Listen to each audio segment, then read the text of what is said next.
They didn't just call me a burden, they made sure the whole table heard it.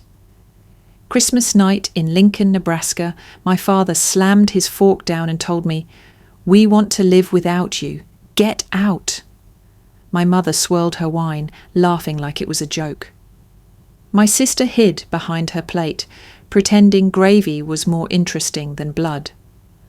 I walked into the frozen dark with nothing but my coat and a decade of sacrifices no one remembered. By morning, I cut every cord I'd been paying for. That's when the real war with my own family began. The dining room glowed with golden light, candles flickering against polished silverware, and a tree dressed in ornaments from decades past. It smelled of roasted turkey and glazed ham, of cinnamon drifting from pies cooling in the kitchen. To anyone walking in from the frosted Nebraska night, it would have looked like a scene lifted from a holiday card. Warmth, family, tradition. To me, seated at that long oak table, it was a stage set for a performance I no longer believed in. The chatter was brittle, every laugh slightly too loud, every compliment rehearsed. My hands ached from cooking, from cleaning, from carrying this household for years, and yet no one noticed the tremor in my wrist when I lifted my glass. Frank, my father, sat at the head like a king. His hair was whiter now, his shoulders heavier, but the authority in his voice had never dimmed. He tapped his fork against the plate, demanding silence without asking for it. My mother, Elaine, already a glass ahead of everyone else, giggled at nothing in particular, her eyes glazed with the fog of Merlot. My sister Maya kept her gaze fixed on her plate, swirling gravy into mashed potatoes as though she could drown inside them and escape the moment. Around us, a few distant relatives and neighbours shifted uncomfortably, aware that something unsaid pulsed in the air. Then Frank dropped it. His fork clattered against the porcelain, the sound sharp as a gunshot in the hush. "We want to live without you," he said. "You're a burden. Get out." The words ricocheted around the table, hitting each guest like shrapnel. Elaine smirked, swirling her wine, as though it was the punchline to a private joke. Maya didn't look up, not once. The air felt thick, and for a moment I wondered if I had misheard him.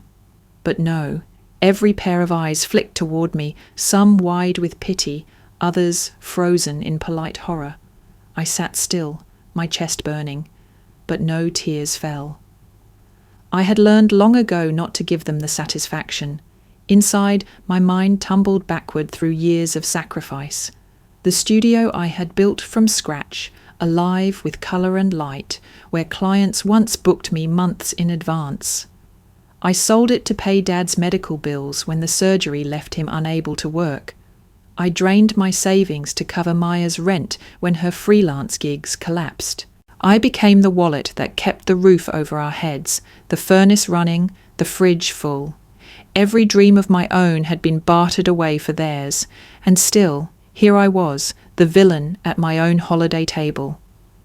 My pulse slowed, oddly steady. I stood, pushing back the chair, the scrape of wood on tile louder than any protest I could have made. No one stopped me.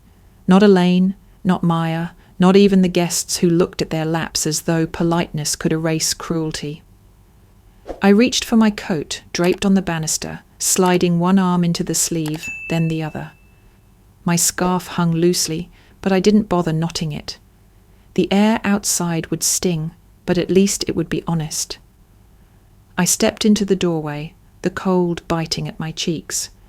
Behind me, murmurs rose, whispers, clinking glasses, the buzz of a dinner resuming as though nothing had happened. I did not turn back. The house glowed with warm light against the night, but I knew it was a mirage. What looked like family was only performance. What looked like home was only a place where my name had been erased. The snow crunched under my boots as I walked down the drive. The December sky stretched wide, stars piercing the dark like needles through cloth. My breath fogged before me, each exhale a mark of survival. They wanted a life without me. Very well. I would give them exactly what they asked for, and in doing so, I would discover whether I still had one left for myself.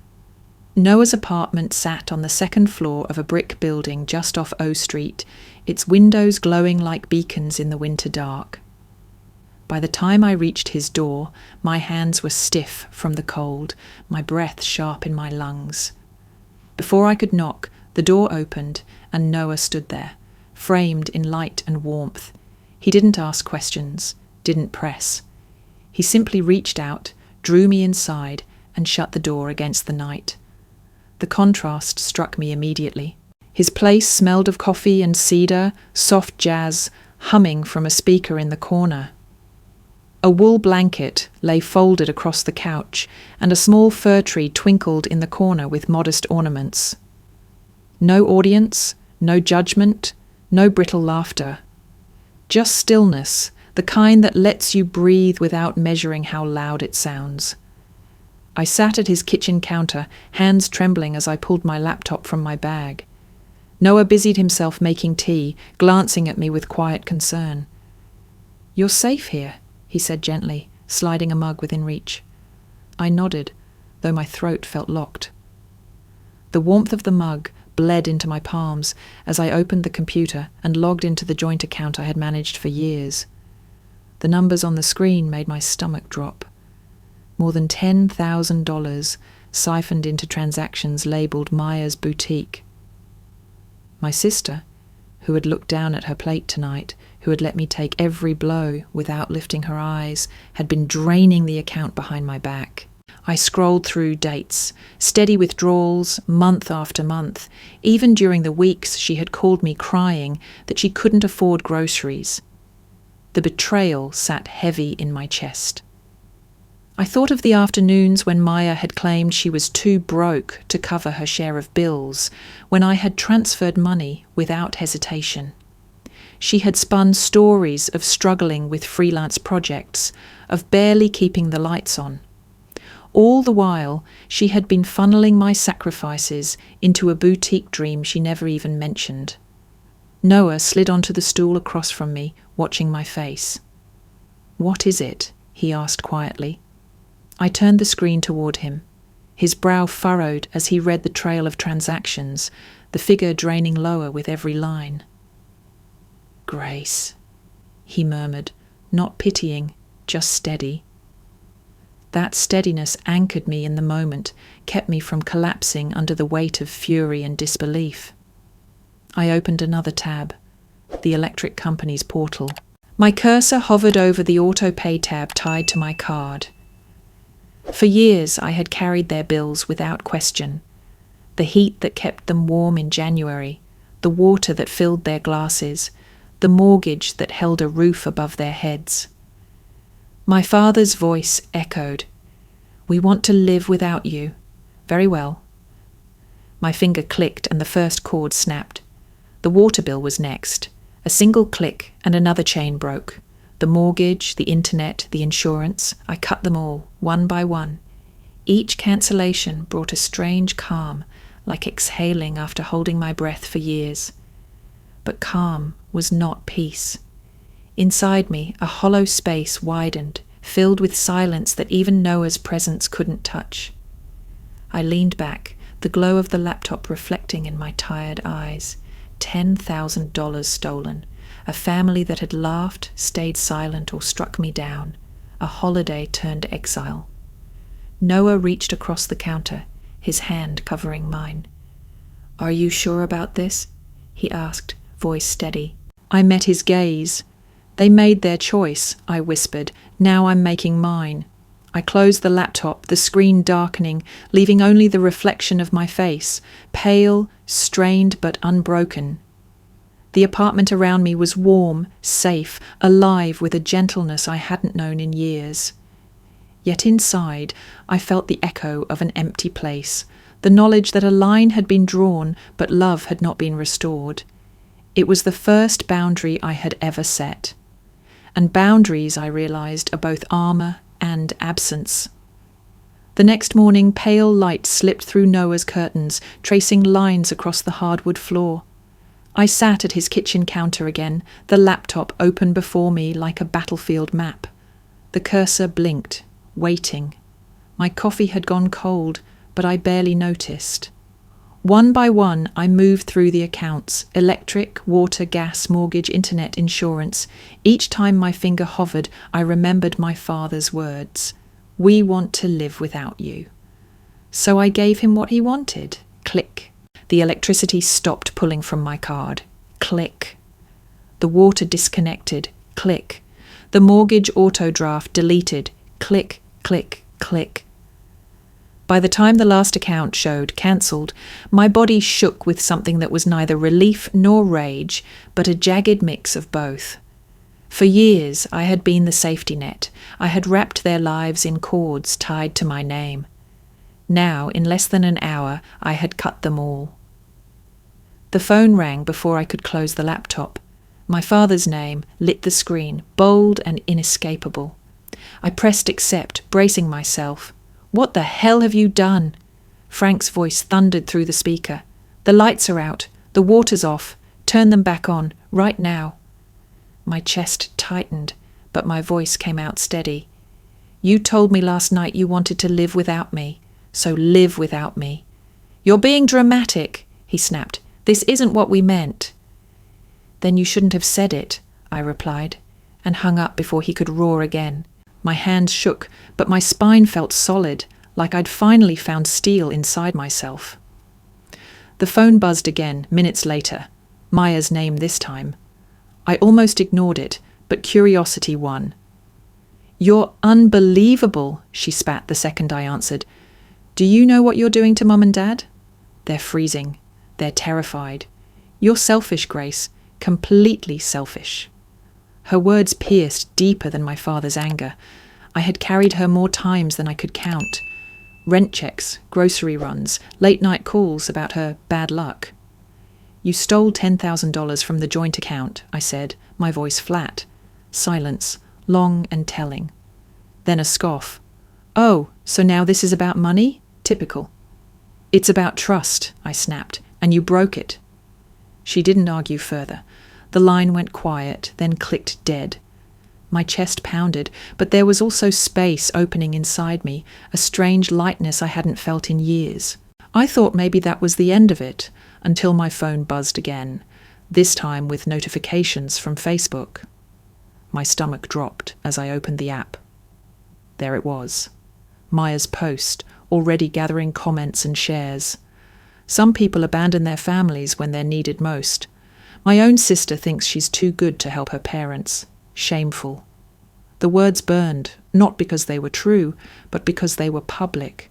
Beneath her post, friends and neighbours I had known since childhood added their judgment. "How could she?" one wrote. Another, "Ungrateful brat." Even a cousin I hadn't spoken to in years shared the post with a sneer. "Heard the Harpers are drowning thanks to Grace." Each notification was a dagger, slicing at the version of me they thought they knew. In their eyes, I wasn't the daughter who sold her studio, who kept the heat running, who paid the mortgage for years. I was the villain, the cold-hearted woman who walked out at Christmas and left her parents in the dark.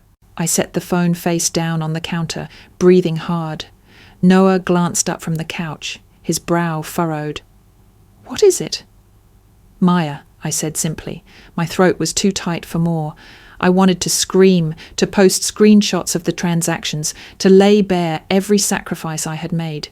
But exhaustion pressed heavier than anger.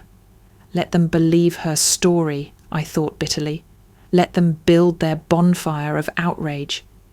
Inside, a strange duality took root. Part of me felt weightless, liberated by the severed cords. Another part felt the crushing weight of a new identity, the villain in my family's narrative. For the first time, I wasn't just the one who carried them.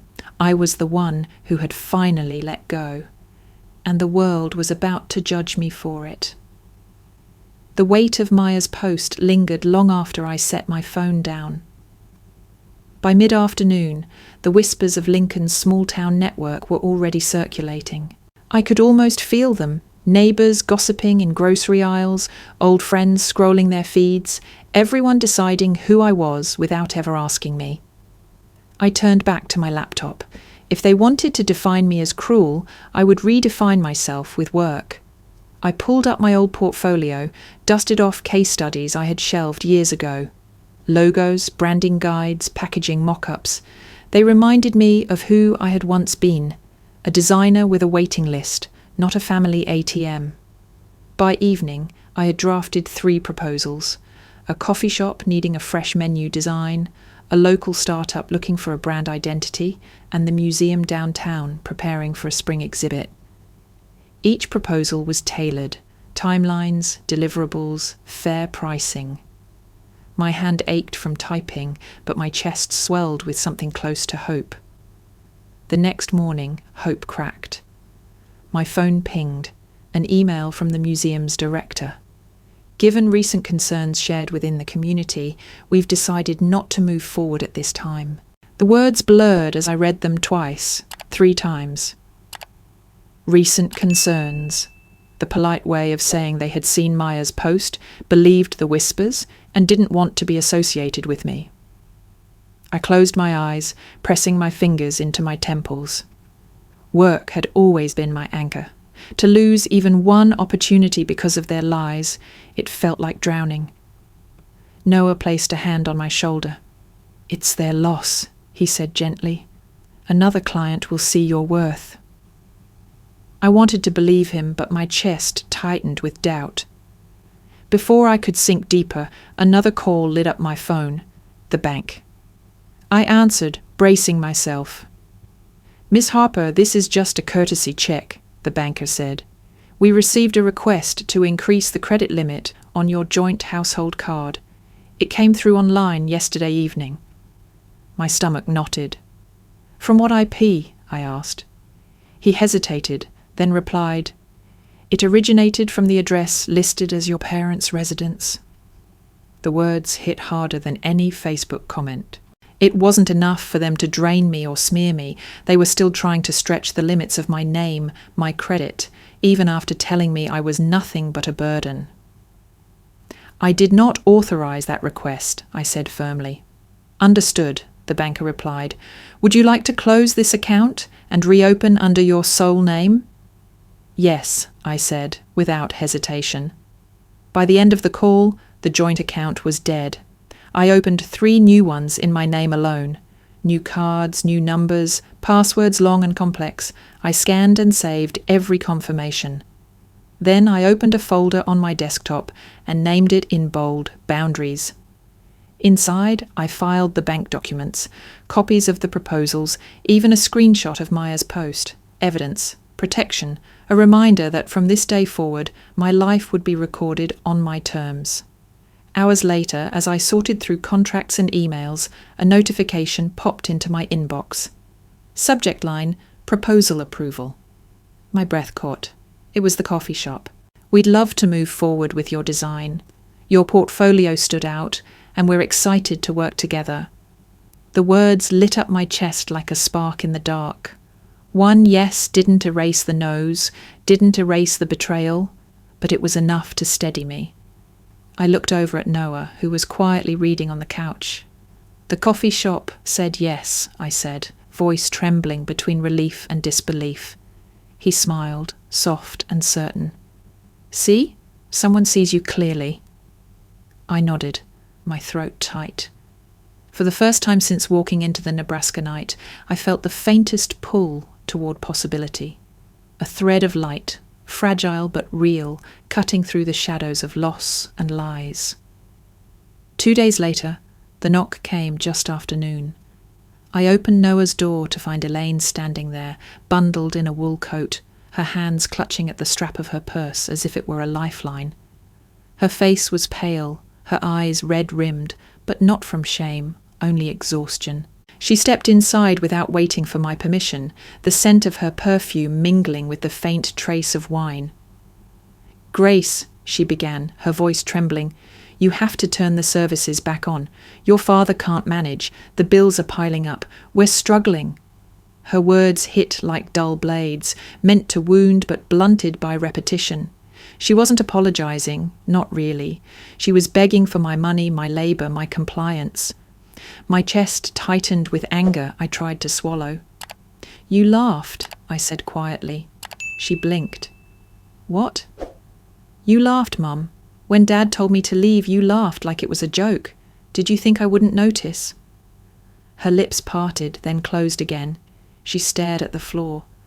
For a moment, I thought maybe regret would surface, but instead she pressed on. "We're family, Grace. Family doesn't let each other drown." I wanted to scream. I've been drowning for years, but the words stuck, bitter in my throat. She wrung her hands, her gaze darting toward the window. "Maya's business just needs time. She'll get it running, and then she can pay you back. That's why I signed the papers." The blood drained from my face. "What papers?" Elaine froze, realizing too late what she'd confessed. It was nothing, just some co-signing for her boutique lease. She needed another name. It was just paperwork. I stared at her, my pulse roaring in my ears. "Did you use my name?" Her silence was answer enough. She fiddled with her purse strap, unable to meet my eyes. "You used my email," I said slowly, the pieces clicking into place. "That's how she funneled the money. That's how the landlord thinks I'm involved." Elaine's face crumpled. "We didn't think it would matter. You're so good with this sort of thing, contracts, accounts. We just thought—" "You thought I wouldn't find out," I cut in, my voice sharper than I intended. "You didn't just betray me, Mom. You put me in legal jeopardy." Her mouth opened and closed like a fish gasping for air. She tried again. "It was only to help your sister. She needed—" I shook my head. "No, she didn't need. She wanted, and you handed her my name like it was a credit card." For a moment, silence filled the room, heavy and suffocating. My childhood flashed across my mind in fragments, standing on a stool to wash dishes at 7, babysitting Maya at 12, while my friends went to the movies, selling my first design sketches at 17, and turning every dollar over to the family fund. Responsibility had been stitched into my skin so early I didn't know where it ended, and I began. I remembered the nights when Dad would sit me down at the kitchen table, bills spread like battle plans, and tell me, "You're the reliable one, Grace. You'll take care of us." I remembered being praised for selflessness, for sacrifice, for never saying no. And now here I was, 40 years old, accused of being a burden while my name was twisted into paperwork I had never signed. Elaine reached for my hand, but I pulled back. "Please, Grace, don't be like this. Maya's your sister. We're your parents. We're all we have." I swallowed hard, my heart pounding. "You had me," I said, "and you threw me out." Her lips trembled. For a moment I thought she might cry, but instead she sighed, gathered her coat, and walked toward the door. She didn't look back. When the door clicked shut, the silence that followed wasn't peaceful. It was jagged, filled with echoes of the child I had been, the girl who had been told to carry everything, who had believed family meant weight on her shoulders. Now I understood the truth. They had mistaken me for a foundation, and foundations crack when the house built on them rots. The moment Elaine left, I sat at Noah's kitchen table and opened my laptop again. My hands were steady now, not from calm, but from clarity. If they were willing to use my name, my email, even my identity to prop up Maya's boutique fantasy, I needed to put walls in place. Tall, documented, unshakable walls. I drafted a certified letter, formal, precise, stripped of emotion.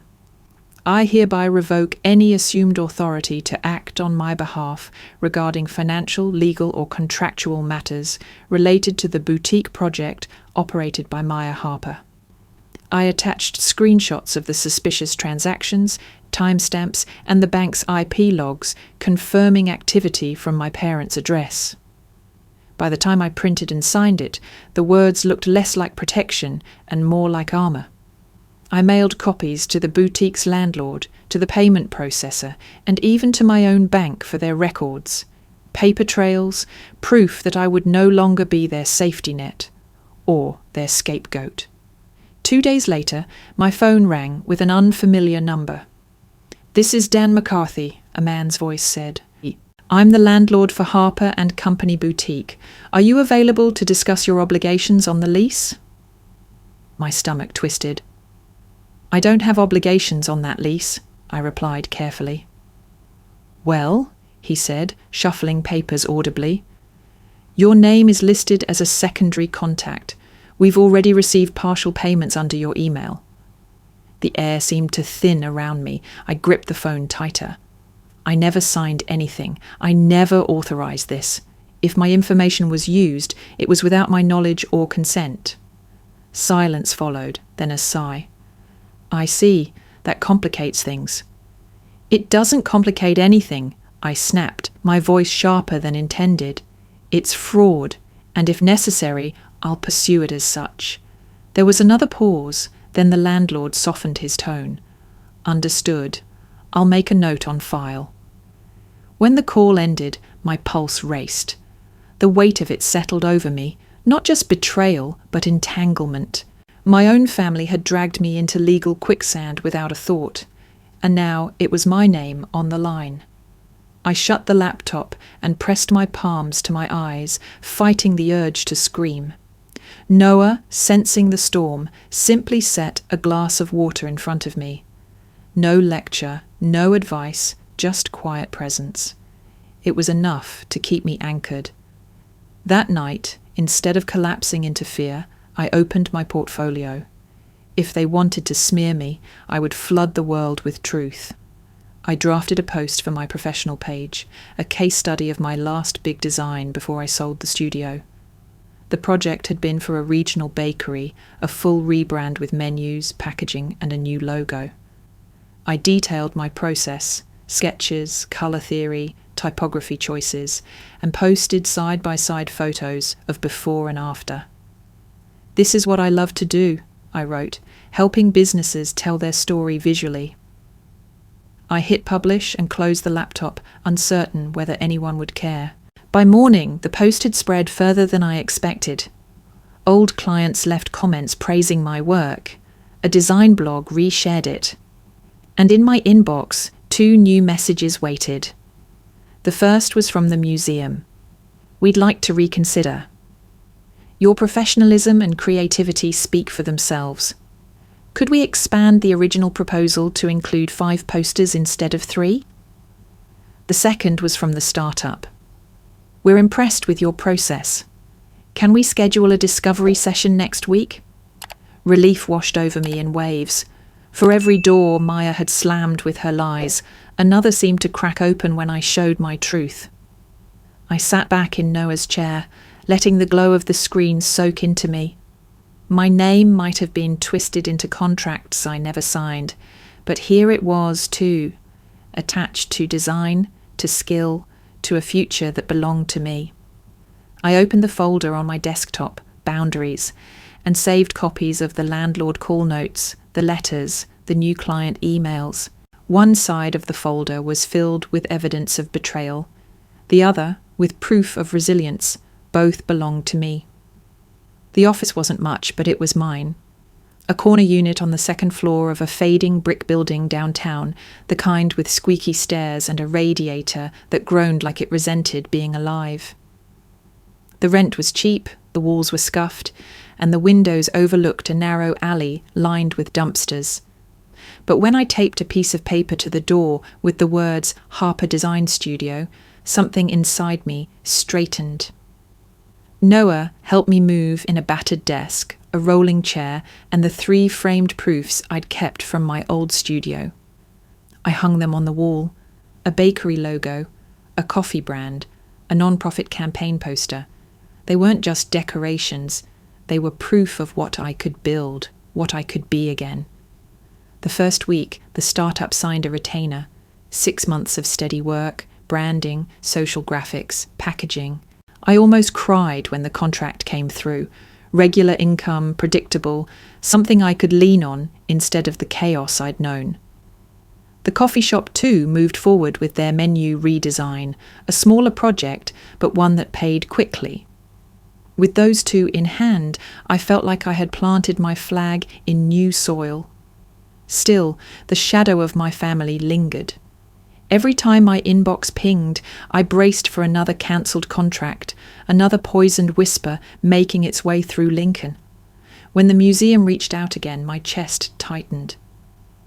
"We'd like to expand the project," the director wrote. "Could you take on 5 posters instead of 3? Relief washed over me, but it lasted only until I scrolled down. "Given the concerns in the community, however, we'd appreciate if you could adjust your rate accordingly." I stared at the line until the words blurred. There it was again, Maya's smear campaign bleeding into my professional life. Even when people wanted my work, they wanted it cheaper, as though my worth had been discounted by rumour. I sat at my desk, the radiator hissing beside me, heart pounding. The old me, the family ATM, the fixer, would have caved, would have lowered the price just to secure the job, just to prove I wasn't selfish. But the woman who had walked out of that Christmas dinner, who had cut the cords and filed certified letters, wasn't going to fold. I typed my reply carefully. I'd be delighted to expand the project to 5 posters. My rate remains as quoted in the original proposal. I believe the value of the work speaks for itself. I hovered over send, fear buzzing in my veins. If they walked away, I'd lose a huge opportunity. If I caved, I'd lose myself. Finally, I hit send. The minutes after stretched like hours. I paced the office, checked the radiator, even straightened the frames on the wall. Noah called to check in and I told him what happened. "You did the right thing," he said without hesitation. "If they don't respect your value, they're not worth your time." I wanted to believe him, but doubt gnawed at me. Then the reply came. "We understand. Your professionalism is appreciated. Let's move forward as discussed. 5 posters, original rate." My knees went weak. I sank into the rolling chair, laughter spilling out. Half relief, half disbelief. Not only had I secured the project, but I had also held my ground. For the first time in years, someone had tried to push me down in price, and I hadn't budged. The museum's respect didn't erase the bruises left by my family, but it layered something new over them: dignity. A reminder that my work had value, and so did I. I printed the contract, slid it into a folder, and labelled it in bold letters: "Paid respectfully." When I locked the office that night, the city lights shimmered against the glass of my door. For once, the reflection that looked back at me wasn't of a burden or a villain. It was of a woman rebuilding, brick by fragile brick, and refusing to sell herself cheap. The morning after the museum contract was signed, I woke to an email alert from my bank. Password reset requested. My stomach dropped. I hadn't touched my account since logging off the night before. I called immediately. The banker's voice was calm, but tight. "Yes, Miss Harper, we flagged an attempt to reset your credentials overnight. It originated from a residential IP in Lincoln." A chill rippled through me. "Can you tell me the address?" "I'm afraid we can't disclose specifics," he said carefully, "but it's consistent with the same location we flagged earlier." I didn't need him to say more. My parents' house. The betrayal cut deeper than any Facebook post. They weren't just trying to shame me publicly. They were still clawing at my financial life, trying to pry open accounts that no longer belonged to them. "Lock it down," I said firmly. "Change the authentication protocols. I want every attempt documented." "Understood," the banker replied. "We'll note your file and escalate it. We'll send you the logs for your records." When the call ended, I sat staring at my hands, shaking. Noah reached over, covering them with his own. "They're desperate," he said softly. but desperation doesn't get to own you anymore. I nodded, swallowing hard. Desperation had owned me for decades, first as a child, then as the reluctant provider. But not now, not here. Work became my refuge. The museum's expanded project landed on my desk. 5 posters for their spring exhibit, celebrating prairie women who had built businesses from kitchens, barns, and back porches. Women who had carried households and communities, often with no recognition. As I sketched, I thought of them. Of flour-dusted aprons turned into uniforms of labour. Of hands that churned butter by dawn and signed contracts by dusk. Their grit mirrored mine, their invisibility too familiar. Each poster became more than a commission. It was a conversation with ghosts who understood what it meant to sacrifice without acknowledgement. One design showed a woman silhouetted against endless wheat fields, her hands stretched wide as though claiming the horizon. Another depicted a seamstress at her machine, threads unravelling into prairie grass that stretched across the page. Each piece felt like stitching myself back together. For the first time since Christmas night, my chest felt less hollow. The work was not just income, it was reclamation. Meanwhile, my relationship with Noah grew in quiet, steady layers. He never pressed, never asked me to recount details I wasn't ready to share. Instead, he showed up in small ways, bringing takeout when I worked late, fixing the radiator with a stubborn wrench, leaving notes on my desk that read, "Proud of you." One night, as I sat hunched over sketches, he leaned against the doorframe. "You don't have to prove anything to me," he said gently. I looked up, pencil paused. "I'm not proving it to you. I'm proving it to me." He smiled, crossing the room to kiss the top of my head. "Good, because you already did." It was in moments like that I realized the difference between support and control. My family had demanded, taken, assumed. Noah simply stood beside me, letting me choose.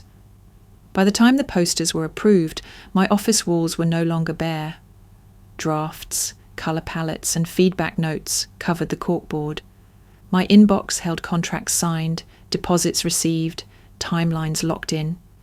Even the banker's log sat neatly in my boundaries folder, a record not just of threats, but of the systems I had built to defend myself. One evening, I locked up the office and stepped into the alley, the air sharp with late winter chill. The building loomed behind me, worn but solid. My name was still taped to the glass door, Harper Design Studio, and for the first time, I believed it belonged there. This place was small, imperfect, vulnerable to whispers and rumours and resets I couldn't always control, but it was mine. As I walked to my car, I felt it settle in my chest, a patch of ground, fragile but firm, that no one else could claim. The news came through a mutual friend over coffee. My family had lost the house. The brick split level I had once paid mortgage on, the same one where every Christmas tree had stood, every argument had echoed, it was gone. Foreclosure notices plastered to the door, bank signatures scrawled in red. "They've moved into a rental by the interstate," the friend whispered, glancing at me with wary eyes as though the story were toxic. "Frank's doing odd jobs now, fixing leaky sinks, patching drywall, and Maya..." She hesitated. She lost her boutique contract, couldn't pay the lease. I stirred my coffee slowly, listening as though it were gossip about strangers. Inside something twisted. Not guilt, not exactly, but a dull ache, like pressing on a bruise. Later that week, I stopped by the grocery store for milk and bread. Near the checkout, a woman I'd known since high school leaned close and said in a stage whisper, "I can't believe you left your parents like that. Everyone's talking." The words struck sharper than she knew. I forced a polite smile, finished paying, and walked out with my head high.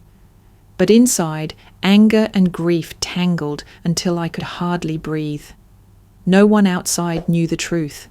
To them, I wasn't the daughter who had kept the lights on for a decade. I was the cold-hearted woman who had abandoned her parents. Back at the office, I found an envelope waiting in my mailbox. My mother's handwriting slanted across the front. I carried it inside, set it on the desk, and stared at it for nearly an hour before opening. "Grace," it began, "please, the bills are mounting. The rental isn't cheap, and your father is exhausted. Maya can't find work. We're drowning. Just turn the services back on. You're the only one who can help us." My eyes burned, but not with tears, with fury. They still believed I was the net, the solution, the endless source of rescue. There was no mention of Christmas night, no apology for laughter, for silence, for betrayal. Only demands wrapped in desperation. I pulled out a sheet of paper and began writing. Not a check, never again, but a list. Community aid programs, utility hardship offices, a food pantry, even the number for legal aid, should they want help with the foreclosure process. At the bottom, I signed my name. "This is the help I can offer. The rest is up to you." I folded the paper into an envelope and mailed it back. My hands trembled, not from doubt, but from the strange clarity of finally drawing the line. That evening, Noah found me sitting on the office floor, surrounded by drafts of the museum posters. He lowered himself beside me, shoulder brushing mine. "You okay?" I exhaled. "They lost the house, and people think I abandoned them." His hand closed gently around mine. "You didn't abandon them, Grace. They abandoned you when they made you carry everything alone." I nodded, though the ache inside didn't ease. It wasn't as simple as right or wrong. It was blood and history, years of patterns too old to break cleanly. Still, as I looked around the office, the corkboard covered in sketches, the contract folders stacked neatly on the shelf, I knew one thing. I was building something real, and it was mine. The world could call me selfish, ungrateful, cruel. But the truth lived here, in the quiet of my studio, in the boundaries I had drawn, in the refusal to hand over one more piece of myself. And for the first time, that truth felt stronger than the lies. 2 weeks later, a thick envelope arrived at my office with the IRS logo stamped in the corner. My stomach clenched as I slit it open. Inside was a tax form, a 1099 from a vendor I had never worked with. My name, my address, even my old email were listed as the administrative contact. The income, nearly $12,000, was attributed to Harper & Company Boutique. For a moment, the room tilted. Maya, of course. They hadn't just used my money. They had used my identity to prop up their failing boutique. If I filed my taxes as usual, I would be liable for money I had never earned, tied to a project I had never touched. I gripped the edge of the desk until my knuckles whitened. The betrayal felt bottomless. First the joint account, then the lies, now the government's paperwork in black and white, branding me as complicit. Noah found me there, staring at the form. He took it gently from my hands, read it, and muttered, "This has to stop." It did. That night, I drafted another letter, this one colder than the rest. To whom it may concern, I, Grace Harper, had no role, financial or otherwise, in the business listed as Harper & Company Boutique.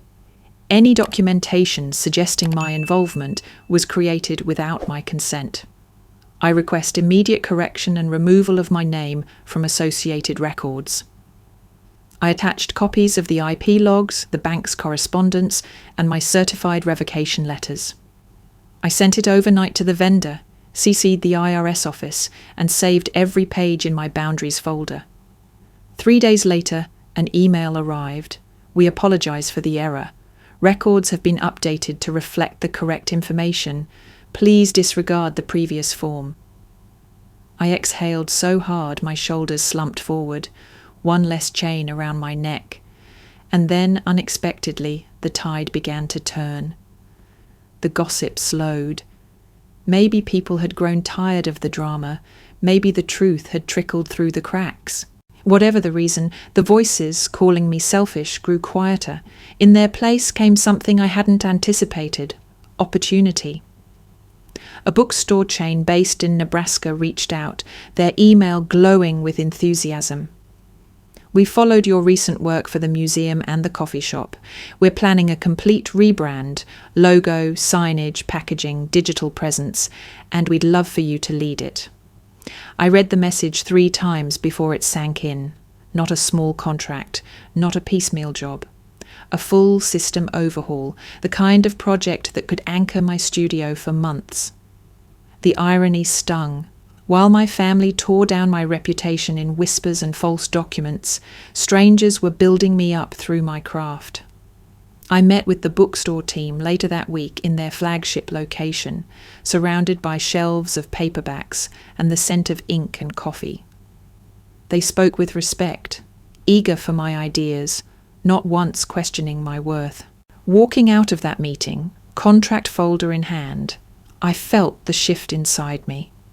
From the depths of false accusations, forged papers, and public shame, I was rising into something else entirely. At my desk that evening, I laid the 1099 beside the bookstore contract. Side by side, they told the story better than words could. One document, a mark of betrayal and fraud. The other, a promise of trust and opportunity.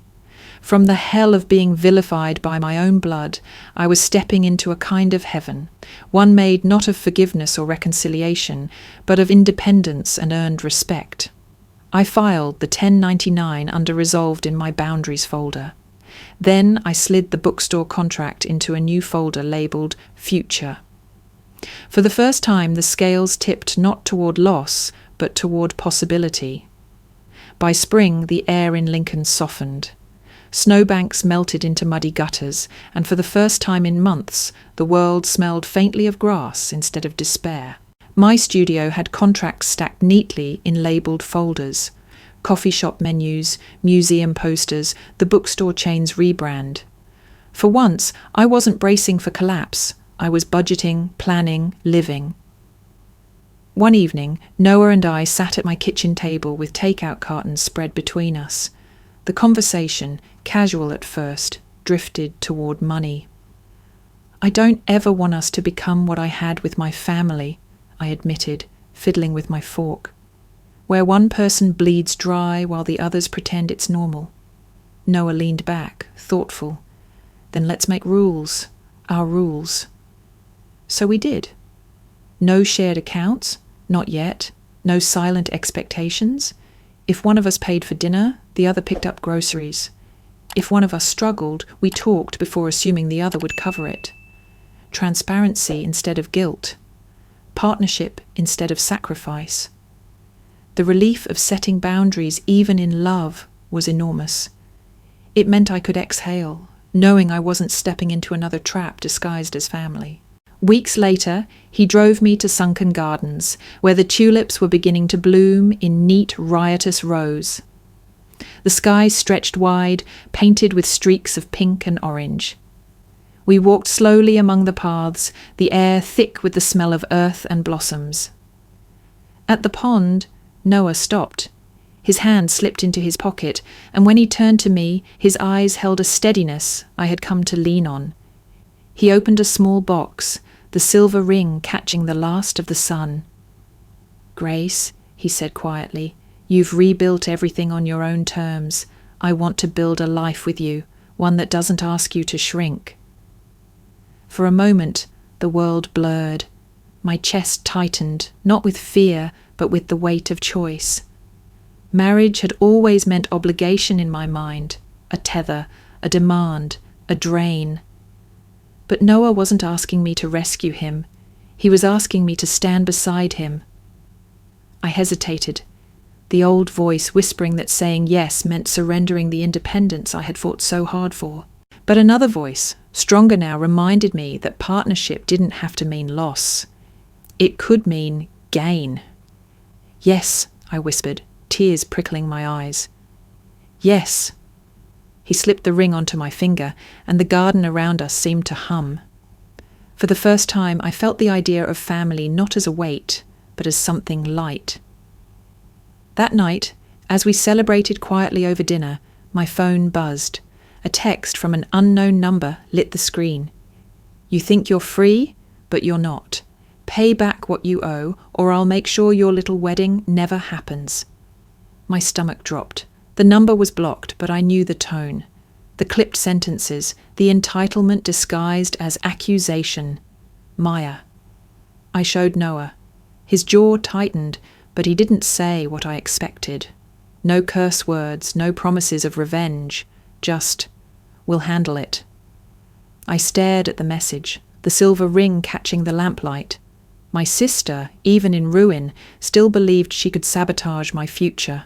She still thought she held power over me. But as I looked at Noah across the table, steady and calm, I realized she didn't. Not anymore. The wedding was small by design. We rented a canopy in Sunken Gardens, the same place where Noah had asked me to marry him, and invited only a handful of close friends. They weren't bound to me by blood, but they had shown up when it mattered. People who saw me as more than a wallet, more than a role. They were my chosen family, and on that day that was enough. I wore a simple ivory dress, nothing ornate, and carried a bouquet of tulips I had picked myself that morning. Noah stood under the oaks in a grey suit, smiling so wide it almost broke my heart. The vows were short, spoken with trembling voices, promises of honesty and respect instead of rescue and obligation. When we kissed, the applause was soft but fierce, and I felt something I hadn't in years. A sense of belonging that didn't come with strings attached. Maya didn't come. Maya, I hadn't expected her to. But halfway through the reception, as we sat on picnic blankets, sharing cake and music, someone showed me their phone. Maya had posted on Facebook. Some people think a new ring erases betrayal. Some people think running from family means building one of their own. Pathetic. The words stung, but not like before. They felt like echoes from a room I no longer lived in. I closed the phone, passed it back, and lifted my glass. To family, I said, looking at Noah and the circle around us, the kind you choose. After the wedding, life settled into a rhythm. The bookstore rebrand kept me busy, and new inquiries trickled into my inbox almost daily. The studio was growing faster than I could manage alone, so I hired a part-time assistant, a bright young graduate named Lila. She was eager, organized, and hungry to learn. For the first time, I wasn't just rebuilding, I was leading. But peace never lasted long where Maya was concerned. One afternoon, Lila knocked on my office door, pale and nervous. "Grace, I think you need to see this." She handed me her laptop. On the screen was an email, supposedly from me, addressed to one of my clients. It was blunt, unprofessional, almost hostile. "If you want my work, you'll pay double. Otherwise, don't waste my time." My chest tightened. I hadn't written it. The sender address looked like mine, but a closer glance revealed a subtle change. One extra letter buried in the middle. A fake. "Maya," I whispered. Lila bit her lip. "I thought it was real. I almost replied." I shook my head, forcing calm into my voice. "It's not your fault. She's trying to get to me through my work." I drafted a correction immediately, sending a clear professional message to the client. "Please disregard any communication that does not come from this verified address. Unfortunately, someone has attempted to impersonate me. Thank you for your trust and patience." Then I set up two-factor authentication on every account, added digital signatures to my emails, and forwarded the fake to my attorney friend. Maya's attempts were getting bolder, but so was I. That night, alone in the office after Lila left, I sat at my desk with a blank sheet of paper. For the first time in months, I wrote to my parents. "Dear Mum and Dad, I hope you're safe. I hope you're warm. I want you to know that I am building something steady, something mine. I will not send money. I will not erase the boundaries I've drawn, but I do wish you peace." When I finished, I folded the letter and slipped it into an envelope. I stared at it for a long time, imagining the look on Elaine's face, the silence on Frank's end of the line. Then I slid the envelope into the bottom drawer of my desk. Some messages don't need to be sent to matter. That night, walking home under the glow of streetlights, I felt lighter. My studio was real. My marriage was real. My boundaries were real. And sometimes that was enough. A year passed. Seasons turned, clients came and went, and my studio grew roots as solid as the oak trees in sunken gardens. I was no longer living breath to breath, wondering if my family's shadow would swallow me whole. Still, when an envelope arrived one spring morning, my chest tightened. The handwriting was unmistakable, my mother's. "Grace, I would like to see you. I want to apologize properly this time. Please, just one meeting." I sat with the letter for days, weighing every word. She wasn't asking for money. She wasn't demanding services. She was asking for a conversation. Against the old instinct to cave, I made a rule for myself. No financial talk, no bargaining, no slipping back into the role of provider. Just words, and only if I chose them. So, on a rainy afternoon, I met Elaine at a quiet cafe on the edge of town. She looked smaller than I remembered, her coat hanging loosely, her hair streaked with more grey. When she saw me, her lips trembled. "Grace," she whispered, reaching for my hand. I let her fingers brush mine, but didn't close around them. "I came because you said you wanted to apologize," I said evenly. She nodded, tears pooling. "I laughed that night. I let your father's words stand. I signed my name where I shouldn't have. I knew better. You carried us, and we let you. That was wrong." For the first time, she named it, not as an excuse, not as a plea, but as responsibility. Something cracked in me then, not forgiveness, not yet, but a loosening of the knot I had carried since that Christmas. "I needed to hear that," I admitted softly. We spoke in halting fragments. She told me about the rental apartment, about nights with no heat, about Maya drifting further into her bitterness. I listened, but when she veered toward asking for help, I raised my hand gently. "Mum, I didn't come here for money talk. I came for words." Her shoulders slumped, and she nodded. For once, she respected the boundary. Just when the air felt lighter, Frank arrived. I hadn't known he was coming until I saw his reflection in the cafe window, tall and still carrying that heavy authority in his stride. My stomach clenched. He slid into the seat beside Elaine, his jaw set. "So, this is what it takes for my daughter to see her parents? A staged apology?" Elaine flinched, but I stayed steady. "I didn't agree to see you," I said. "I agreed to hear Mom." His eyes narrowed. "You think you're some saint for cutting us off? You think you rebuilt your life alone? You owe us everything, your work ethic, your toughness. We made you who you are." The words were a hammer pounding against old cracks. For a heartbeat, the child in me wanted to fold, to argue, to beg for recognition. But the woman I had become only shook her head. "You made me carry you," I said, voice sharp. "And when I stopped, you called me a burden. That's what I remember." Elaine tried to intervene, her voice breaking. "Frank, please!" But he cut her off with a snarl. "She's always been ungrateful." I stood, my chair scraping against the floor.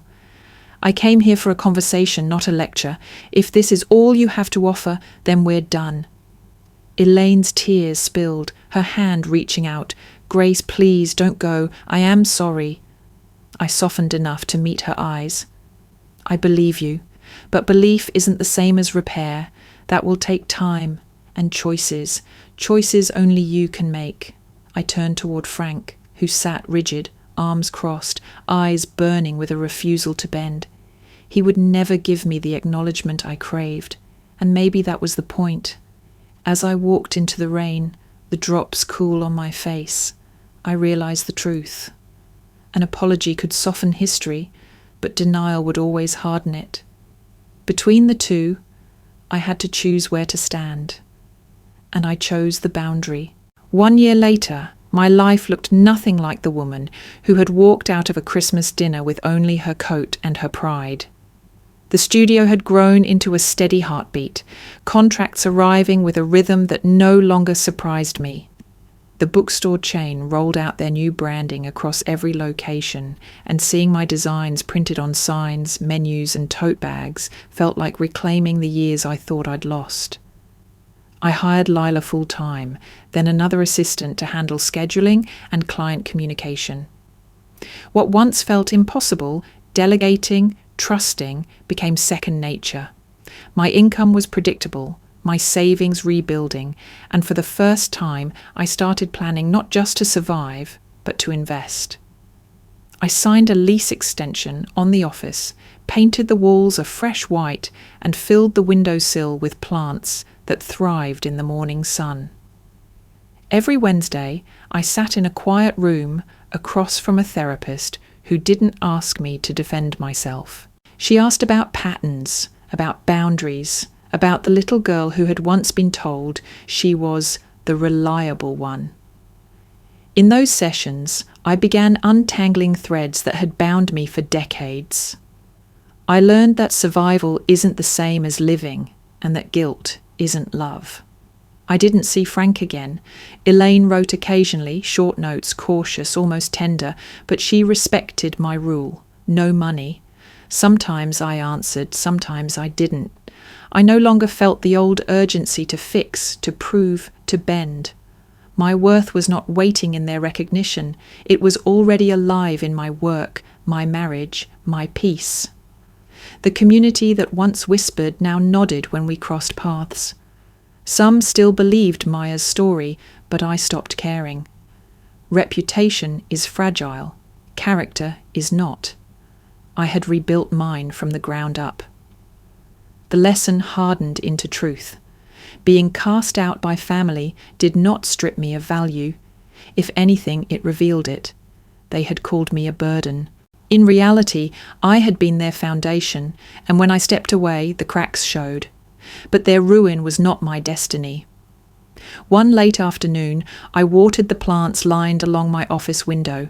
Sunlight streamed in, catching the leaves and painting the room gold. Behind me, my computer chimed. I glanced at the screen. The payment portal flashed a simple message: paid. It was only another invoice settled, another client fulfilling their contract.